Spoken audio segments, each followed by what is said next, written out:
ว่าจะเห็นทุก พร้อมแล้วบอกว่านี่ แล้วเจ้าจะเอิ้นโบกไว้มัน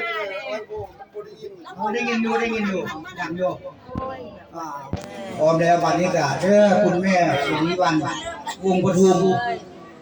คอยกระชิพาลูกหลานไอ้น้องทุกคนนี่ล่ะมาขอขมาบุญกรรมน้ำเจ้าตั้งแต่นี้ต่อไปอยู่คนละประเทศกับเฮาเจ้าก็สิขึ้นอยู่สวรรค์อันนี้ถึงอยู่มนุษย์โลกเฮาละตั้งแต่นี้ต่อไปพร้อมแล้วบ่พร้อมแล้วยกมือเสื้อนึงแล้วก็เสื้อหัวสาธุก่อนเอาสา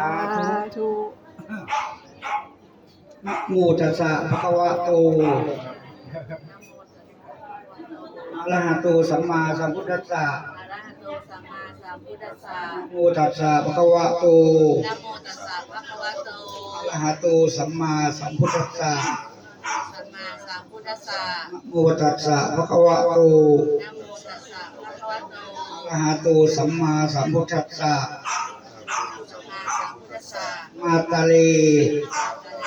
มาเทนะวะรัตเย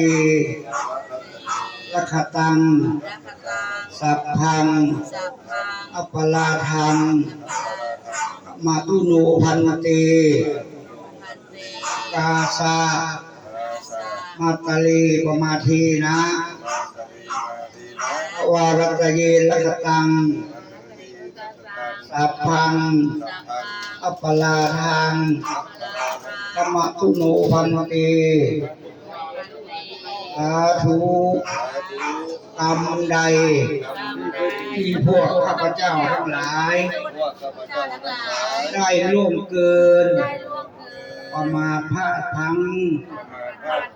ด้วยกายก็ดี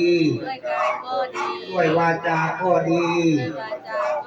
ด้วยใจก็ดีโดยรู้เท่าไม่ถึงการก็ดีตั้งต่อหน้าและรับหลังก็ดีต่อไปนี้ขอให้คุณแม่สวีวันวงศ์ปทุมจงอโหสิกรรมยกโทษให้แด่ลูกหลานอย่าให้มีบาปมีกรรมมีเวรต่อไปในภายภาคหน้าขอให้ลูกหลานจงมีความสุขความเจริญปราศจากโรคภัยทั้งหมดทั้งสิ้นตั้งแต่บัดนี้เป็นต้นไปอาวสังมะยังวริตพังอาวสังมะยังวริตพังสาธุวันนี้เขาไปจุดธูปแล้วก็ปักกราบเธอหนึ่งแล้วจุดแล้วก็ปักกราบเธอหนึ่งเอาวันนี้เด้อลูกหลานมีขันหา